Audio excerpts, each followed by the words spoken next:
तो जैसा कि मेरा फर्स्ट वीडियो था वो फिजिकल साइंस से रिलेटेड था और मैंने जो ये सेकेंड वीडियो डालने जा रही हूँ तो ये बायोलॉजी से रिलेटेड है। साइंस को 3 सेगमेंट में डिवाइड किया गया है, फिजिक्स, केमिस्ट्री, बायोलॉजी। बायोलॉजी को फर्दर 2 सेगमेंट में डिवाइड किया गया है, जिसके अंतर्गत आता है एक जूलॉजी, एक आता है बॉटनी।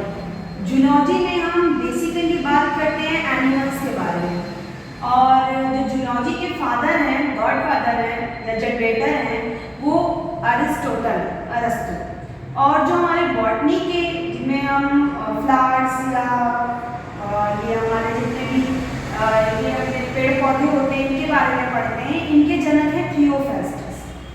तो हम जो पार्ट पढ़ रहे हैं वो जूलॉजी का पार्ट है, और यहाँ हम पढ़ रहे हैं सेल बेसिकली हम पढ़ रहे हैं ह्यूमन स्ट्रक्चर के अंतर्गत। जो हमारी ह्यूमन पूरी बॉडी कंप्लीटली बॉडी होती है, ये कई सारे ट्रिलियंस ऑफ सेल से कंबाइंड होकर बनती है, जो कि हमें सेल थ्योरी के द्वारा स्लाइडर एंड स्वान ने बताया कि जो हमारी कंप्लीट बॉडी है वो ट्रिलियंस ऑफ सेल से मिलकर बनी हुई है।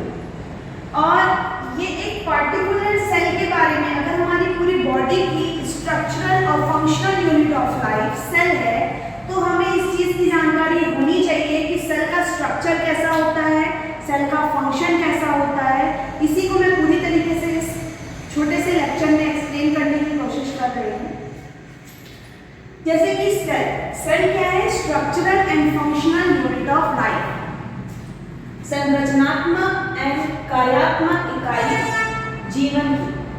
जो हमारी कोशिका है, सेल है, इस शब्द की उत्पत्ति, इस वर्ड को कॉइन किया है रॉबर्ट हुक ने। तो रॉबर्ट हुक ने किया है 1665। इसके आगे जो सेल थ्योरी जिसकी मैंने चर्चा की, जिसमें कंप्लीटली बताया गया है कि हमारी बॉडी ट्रिलियंस ऑफ सेल से कंबाइन होकर बनती है। जैसे घर जो होता है वो ईंट से बनता है, उसी प्रकार हमारे पूरे शरीर का जो संरचना है, जो पूरा स्ट्रक्चर है, उसकी जो इनिशिएट होता है वो सेल से होता है। अगर हम देखें सबसे स्मॉलेस्ट सेल कौन सी है, तो वो है माइकोप्लाज्म गैलीसेप्टिकम। स्मॉलेस्ट सेल है माइकोप्लाज्म गैलीसेप्टिकम। लॉन्गेस्ट सेल है न्यूरॉन। जो न्यूरॉन सेल होता है ये हमारे नर्वस सिस्टम की सबसे छोटी इकाई होती है। नर्वस सिस्टम की जो structural and functional unit of life है हमारी, वो है न्यूरॉन। और जो न्यूरॉन होता है, इसलिए जो न्यूरोलॉजी होता है, उसमें हम बेसिकली किसके बारे में पढ़ते हैं? हमारे नर्वस सिस्टम के बारे में, या फिर ऐसा कुछ न्यूरोलॉजी में क्या किससे संबंधित होता है? मानसिक रोगी के लिए, है ना। तो इस प्रकार से न्यूरॉन लॉन्गेस्ट सेल है, और बिगेस्ट सेल है एग ऑफ ऑस्ट्रिच, शुतुरमुर्ग के अंडे। ये तो बेसिकली कुछ फैक्ट हो गए रिलेटेड। फिर हम आते हैं हमारे कि हमारी जो सेल होती है कितने टाइप की होती है। कितने टाइप की होती है? 2 टाइप की होती है। एक प्रोकैरियोटिक होता है, एक यूकैरियोटिक होता है।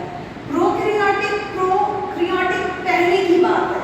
यहाँ पर जो हमारी कोशिका होती थी इमैच्योर होती थी, जो सेल होती थी वो कंप्लीटली मैच्योर नहीं होती थी, डेवलपमेंट कंप्लीट नहीं हुआ था, वो इनकम्प्लीट थी। फिर भी जो इसके अंतर्गत जो भी एनिमल्स, जो भी आपके जीव जंतु आते हैं, वो सर्वाइव करते थे। जैसे इनका जो साइज होता था काफी स्मॉल होता था, इसमें न्यूक्लियस एब्सेंट होता था, सिंगल क्रोमोसोम प्रेजेंट होता था, सेल ऑर्गेनेल्स एब्सेंट होते थे, मतलब कोशिकांग अवस्थित होते थे। और इनकी जो कोशिका का विखंडन होता था वो 2 प्रकार की होता था, फीजल और बड़ी के रूप में होता है। फिर आते हैं यूकैरियोटिक कोशिका। इनका आकार थोड़ा बड़ा होता है, इसमें न्यूक्लियस प्रेजेंट होता है, इसमें 1 से ज़्यादा क्रोमोसोम होते हैं, इसमें कोशिकांग उपस्थित होते हैं, सेल ऑर्गेनेल्स प्रेजेंट होते हैं। और इनकी जो सेल डिवीजन होता है वो 2 प्रकार से होता है, मिटोसिस और मियोसिस के रूप में। अब हम बात करते हैं हमारे कोशिका के बारे में, जंतु कोशिका या एनिमल सेल के बारे में। एनिमल सेल की एक बाहर झिल्ली होती है, या जो उसकी आउटर कवरिंग होती है, जिसे हम कहते हैं सेल मेम्ब्रेन। और इसे सेल मेम्ब्रेन को ही प्लाज्मा मेम्ब्रेन भी कहा जाता है। इस प्लाज्मा मेम्ब्रेन के अंदर कंप्लीट लिक्विड भरा होता है। इस कंप्लीट लिक्विड को कहा जाता है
यही हमारा क्रोमेटिन मटेरियल सेल डिवीजन के टाइम पर क्रोमोसोम का फॉर्मेशन करता है।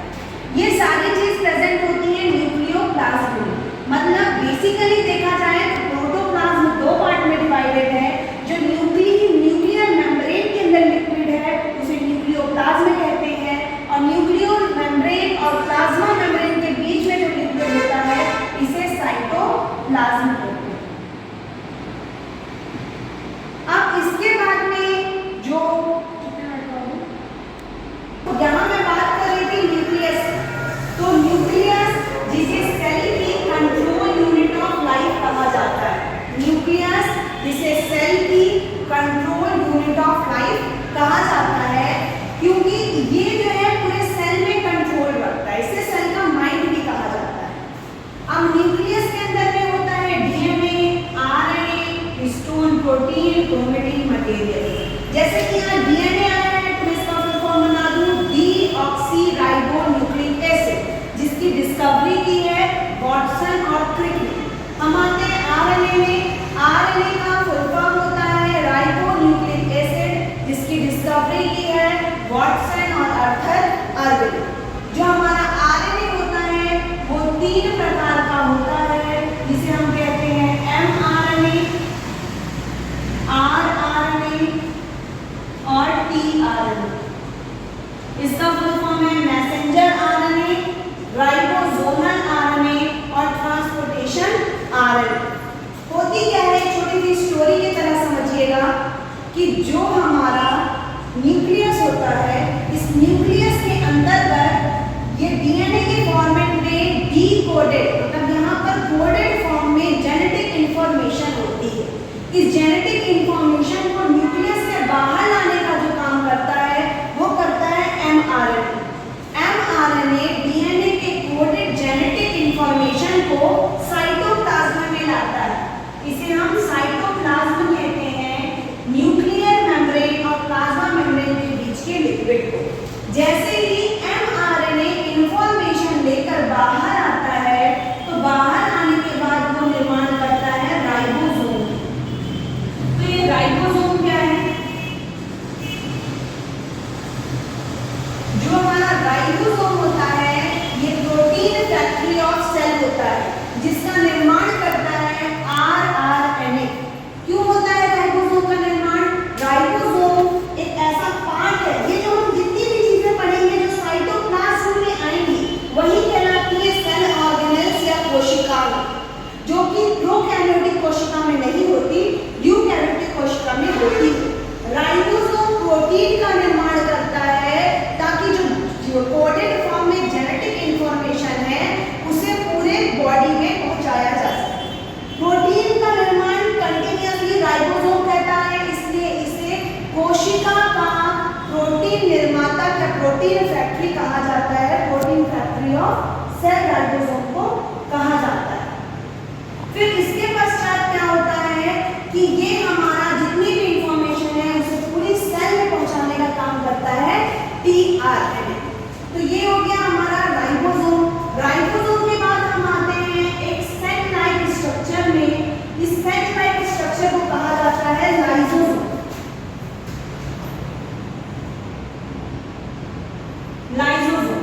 लाइसोसोम की जो डिस्कवरी है वो की है डी ड्यूवे ने डिस्कवरी की है लाइसोसोम की, और लाइसोसोम को कहा जाता है, ये लाइसोसोम कहलाता है हमारा आत्महत्या की थैली या सुसाइडल बैग। ये सेल लाइक स्ट्रक्चर एक थैलीनुमा आकृति है जिसके अंतर्गत सेल में जितनी भी चीजें वेस्ट हो जाती हैं उसे ये डाइजेस्ट कर लेता है। इसलिए इसे कहा जाता है आत्महत्या की थैली कहा जाता है या सुसाइडल बैग ऑफ सेल कहा जाता है। फिर लाइसोसोम के बाद में हम आते हैं बहुत ही इंपॉर्टेंट पार्ट में माइटोकॉन्ड्रिया। माइटोकॉन्ड्रिया सेल के अंदर ऐसा स्ट्रक्चर है जिसमें डबल लेयर होती है। जैसे कि आप देख रहे हैं कि अगर हमने जब स्टार्ट किया था कि सेल के स्ट्रक्चर में बाहरी जो आपकी कवरिंग होती है उसके अंदर लिक्विड होता है, सिमिलरली हमारे मैट्रिक्स, ये मैट्रिक्स जो है वो लिक्विड होता है माइटोकॉन्ड्रिया के अंतर्गत। माइटोकॉन्ड्रिया की जो अंदर वाली लेयर होती है इसको क्रिस्टाई कहा जाता है, क्रिस्टाई कहा जाता है।